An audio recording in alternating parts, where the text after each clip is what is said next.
मैं बिट्टू जायसवाल स्वागत करता हूं आप सभी का आपके चैनल कैटलिस्ट एजुकेशनल कैंपस में। आज हम लोग देखेंगे क्लास 12 का चैप्टर नंबर 5 जिसका नाम है वंशागति एवं उसके सिद्धांत। इसके क्वेश्चन आंसर को एनसीईआरटी के जितने भी क्वेश्चन आंसर है उसको हम लोग देखेंगे। तो चलिए वीडियो को शुरू करते हैं। तो आज का पहला क्वेश्चन है कि मेंडल द्वारा प्रयोग के लिए मटर के पौधे चुनने से क्या लाभ हुए थे। तो इसका उत्तर लिखिएगा कि पौधे चुनने मेंडल द्वारा प्रयोग के लिए मटर के पौधे चुनने से लंबे या बौने पौधे तथा पीले या हरे बीज प्राप्त हुए।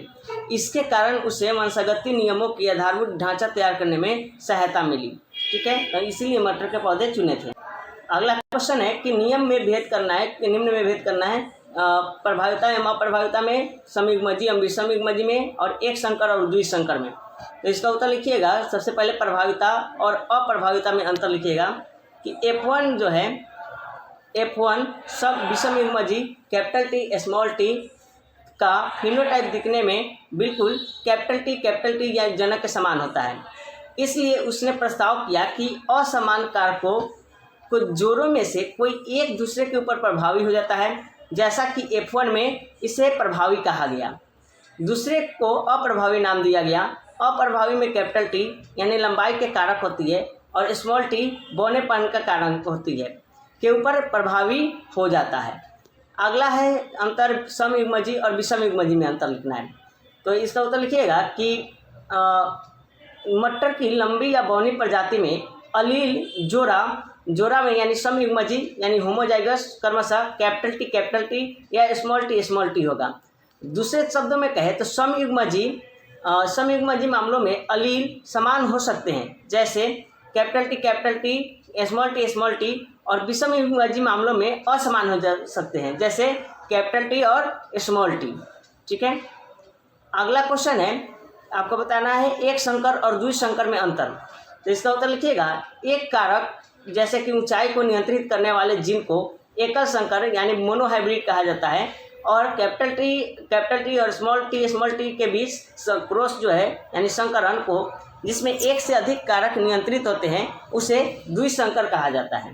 ठीक है, अगला क्वेश्चन है कोई द्विगुणित जीन 6 स्थलों के लिए विषमयुग्मजी है, कितने प्रकार के युग्मकों का उत्पादन संभव है। तो इसका उत्तर लिखिएगा जब अर्धसूत्रण यानी मियोसिस कोशिका विभाजन के समय लंबे और बौने पौधे युग्मकों का उत्पादन करते हैं तो जनकीय जोड़े के अलील एक दूसरे से अलग हो जाते हैं और केवल एक ही अलील युग्मक में प्रेषित होगा और अलीलों का यह विसंयोजन यादृच्छिक यानी रैंडम होता है और युग्मकों में से कोई एक अलील होने की संभावना 50% होती है।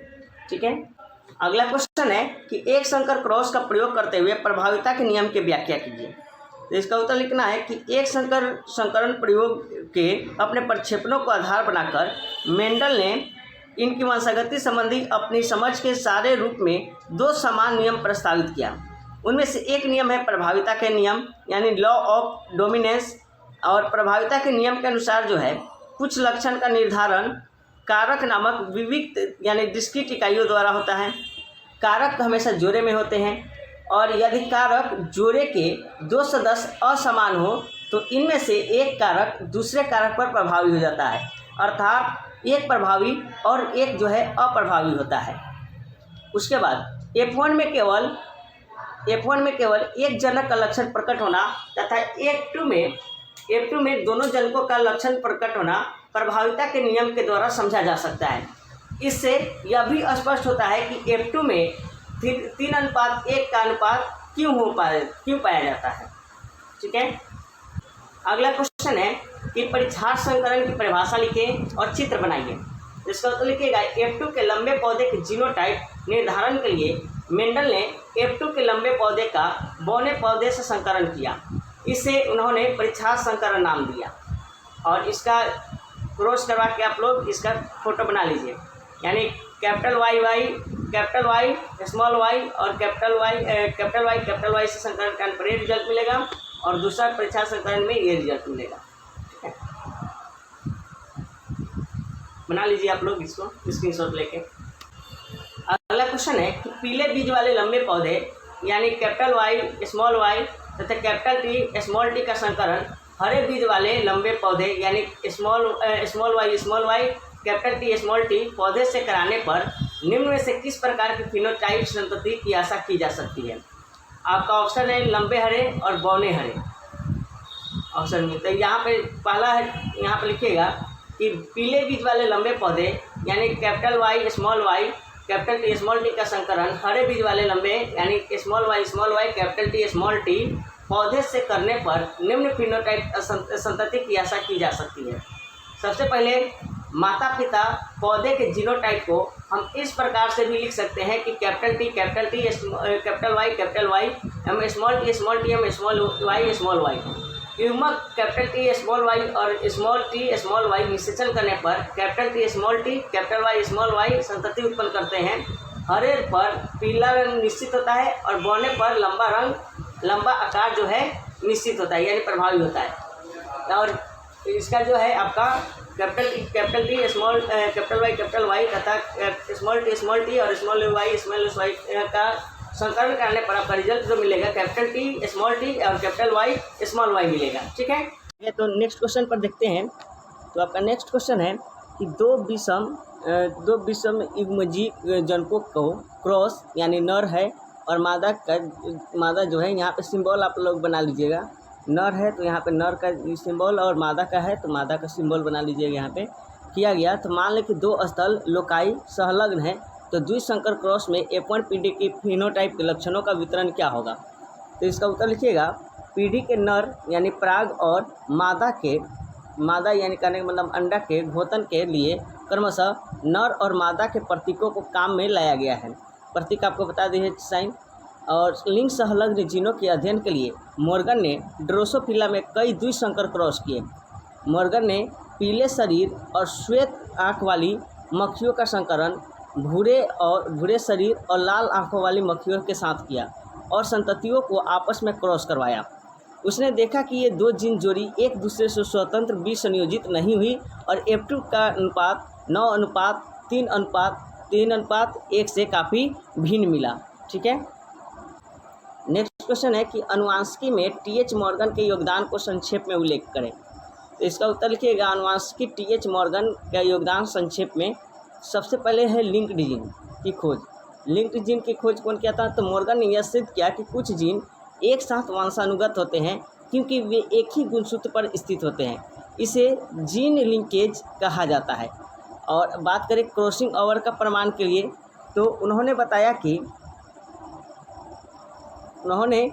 कि यद्यपि जीन एक ही गुणसूत्र पर हो सकते हैं फिर भी वे कभी कभी अलग हो जाते हैं और यह क्रॉसिंग ओवर की प्रक्रिया के कारण होता है जिससे जीन का पुनः संयोजन होता है।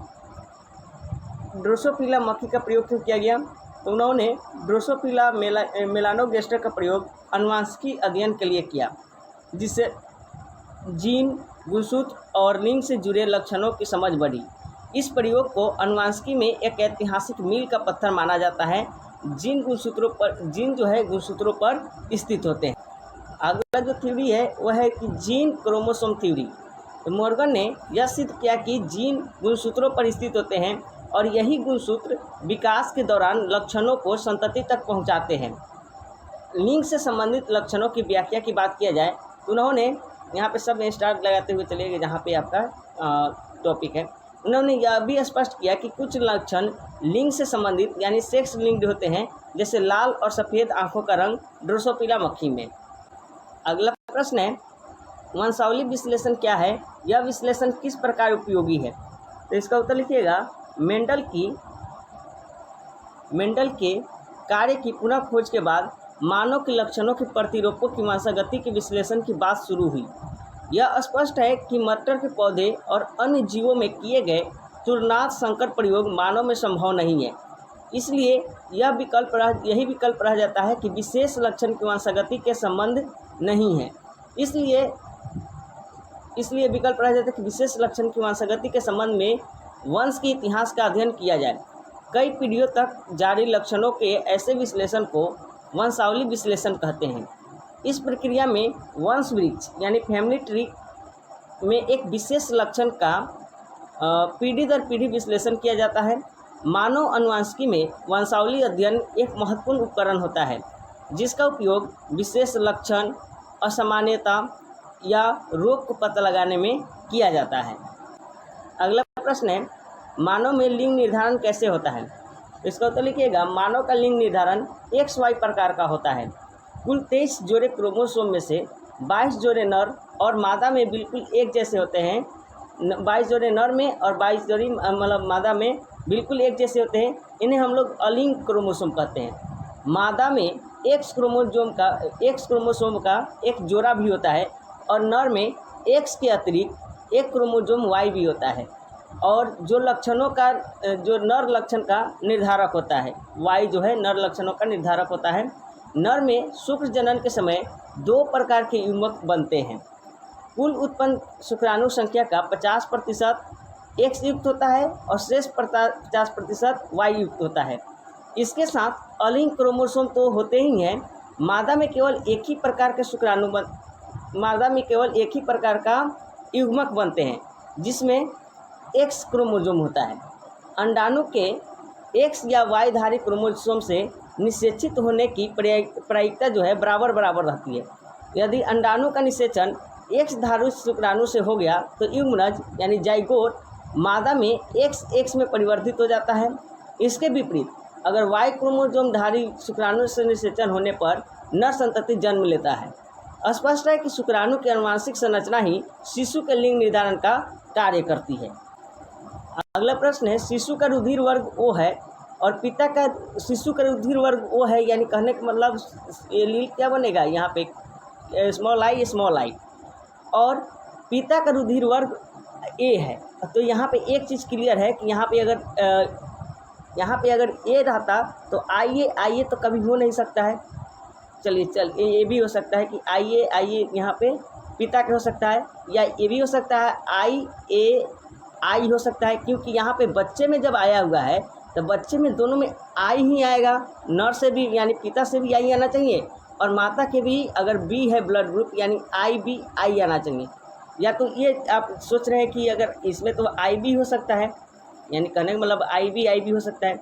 अगर ये लक्षण आता तो शिशु में कभी यहाँ पे स्मॉल आई आएगा नहीं, जब तक यहाँ पे ये वाला I दोनों में मौजूद, छोटा वाला I जिसमें कोई भी एंटीजन मौजूद नहीं रहता है, ये जब तक दोनों में मौजूद नहीं रहे तो पिता में भी स्मॉल आई वाला रहेगा और माता में भी स्मॉल आई वाला रहेगा। यानी दोनों जो है विषम युग्मक की A है और विषम युग्मक की B है। ठीक है, इसलिए बच्चा में जो है स्मॉल आई आया हुआ है। तो जनकों की जीनोटाइप मालूम करें और अन्य संततियों में प्रत्याशित जीनोटाइप का जानकारी प्राप्त करें। तो आपको ये कुल मिलाकर बता देना है आपको, तो आपको तो बताया गया है कि कैसे बनाना है। तो यहाँ पे दोनों एलील में क्या बनेगी, जनक अगर पिता में देखा जाए तो कैपिटल A और स्मॉल आई बनेगा और माता में बनेगा कैपिटल IB और यहाँ पे स्मॉल आई। ठीक है, अगला प्रश्न है, निम्न शब्दों को उदाहरण समेत समझाइए। आपके शब्द है सप्रभाविता और अपूर्ण प्रभाविता। तो इसका उत्तर लिखिएगा, सप्रभाविता यानी कोडोमिनेंस। सप्रभाविता ऐसी घटना है जिसमें F1 पीढ़ी दोनों जनकों से मिलती जुलती है। इसका एक अच्छा उदाहरण मानव में रुधिर वर्गों का निर्धारण करने वाली विभिन्न प्रकार की लाल रुधिर कोशिकाएं हैं। ठीक है, और B बात करें यानी अपूर्ण प्रभाविता यानी इनकम्प्लीट डोमिनेंस। तो जब मटर वाले प्रयोग को अन्य विशेषकों के संदर्भ में दोहराया गया तो पता चला कि कभी कभार F1 F2 में एक ऐसा फिनोटाइप आ जाता है जो किसी भी जनक से नहीं मिलता जुलता है और इनके बीच जैसे लगता है कि श्वान पुष्प यानी स्नैपड्रैगन एंटीराइनम में पुष्प रंग की वंशागति अपूर्ण प्रभाविता को समझने के लिए अच्छा उदाहरण है। तदेव प्रजननी लाल फूल वाली कैपिटल RR और तद्रुप प्रजननी सफ़ेद फूल वाली यानी स्मॉल RR प्रजाति के संकरण के परिणाम स्वरूप F1 पीढ़ी जैसे गुलाबी फूलों कैपिटल R स्मॉल r वाली प्राप्त हुई, जबकि इस F1 संतति को स्वयं परागित किया गया यानी स्वपरागित कराया गया तो परिणामों का अनुपात कैपिटल RR या और कैपिटल R स्मॉल r यानी लाल और गुलाबी का अनुपात 2:1 था। ठीक है, यानी सफ़ेद हुआ आया था। यहाँ पर जीनोटाइप अनुपात वही था जो किसी भी मेंडलीय एक संकरण में संभावित होता है, लेकिन फिनोटाइप अनुपात अर्थात 3:1 प्रभावी जो है अप्रभावी में बदल गया। इस उदाहरण में कैपिटल R कारक पर पूर्णतः प्रभावी नहीं रहा यानी स्मॉल r कारक पर पूर्णतः प्रभावी नहीं रहा, अतः कैपिटल आर आर यानी लाल और सफ़ेद, कैपिटल आर स्मॉल आर से जो है गुलाबी यानी सफ़ेद यानी स्मॉल आर आर, ठीक है, से गुलाबी यानी कैपिटल आर स्मॉल आर में प्राप्त हो गया। अगला प्रश्न है बिंदु परिवर्तन क्या है, एक उदाहरण दीजिए। उत्तर लिखिएगा कि बिंदु परिवर्तन यानी पॉइंट म्यूटेशन एक प्रकार का जीन स्तर का उत्परिवर्तन है जिसमें डीएनए अनुक्रम के केवल एक नाइट्रोजन क्षार यानी न्यूक्लियोटाइड बेस में परिवर्तन होता है। जब डीएनए के किसी जीन में केवल एक न्यूक्लियोटाइड यानी ए टी सी जी सी कोई भी नाइट्रोजन क्षार जो है बदल जाए, हट जाए या जुड़ जाए या किसी अन्य से बदल जाए तो इसे हम लोग कहते हैं बिंदु उत्परिवर्तन, ठीक है। और इसके प्रकार देखें बिंदु परिवर्तन के, तो सबसे पहले होता है प्रतिस्थापन यानी सब्स्टिट्यूशन, यानी एक क्षार किसी अन्य क्षार से बदल जाता है, प्रतिस्थापित हो गया। दूसरा है हटाव यानी डिलेशन, एक क्षार जो है हट जाता है। तीसरा है सन्निवेशन यानी इंसर्शन, कोई एक अतिरिक्त क्षार यहाँ से जुड़ गया, ठीक है। और इसका रोग उदाहरण देखें तो सिकल सेल एनीमिया, इस रोग में जो है हीमोग्लोबिन जीन में एक बिंदु परिवर्तन होता है यानी GAC यानी ग्लूटामिक एसिड बदल जाता है GTG में यानी वेलिन में, ठीक है। और इसमें जो है RBC की आकृति बदल जाती है, ठीक है। अगला क्वेश्चन है कि वंशागति के क्रोमोसोमवाद को किसने प्रस्तावित किया। इसका लिखिएगा आंसर कि वाल्टर सटर ने वंशागति के क्रोमोसोमवाद को प्रतिपादित किया था, ठीक है। अगला प्रश्न है कि किन्हीं दो अलिंग सूत्री अनुवांशिक विकारों का उनके लक्षण सहित उल्लेख करो। इसका उत्तर लिखिएगा दो प्रमुख अलिंग सूत्री अनुवांशिक विकारों यानी सेक्स लिंक जेनेटिक डिसऑर्डर के बारे में का उनके लक्षणों सहित उल्लेख निम्न है। सबसे पहले जो है हीमोफीलिया है, हीमोफीलिया है, ठीक है।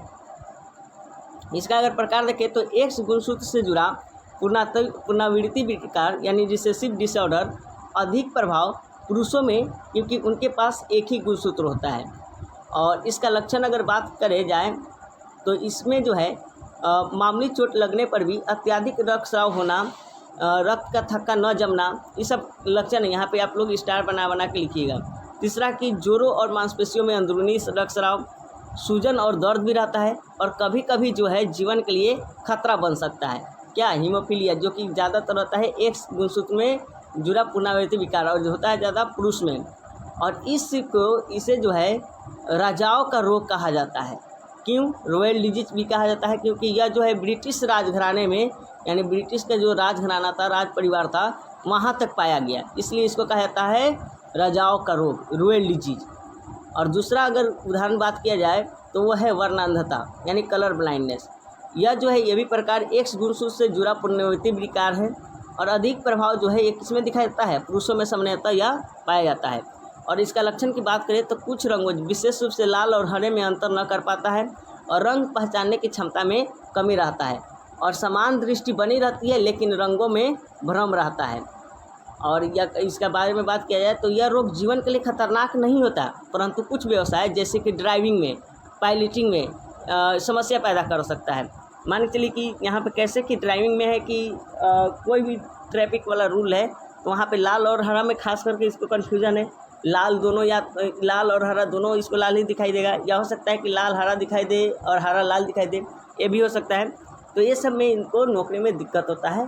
तो यही इसके लिए जीवन के लिए खतरनाक नहीं है लेकिन रोज़गार के लिए खतरनाक है, ठीक है। और तब तक हो गया, ये इतना ही क्वेश्चन था, तो रहने देते हैं आज के लिए इतना ही। बाय, टेक केयर, अच्छे से पढ़ाई कीजिए।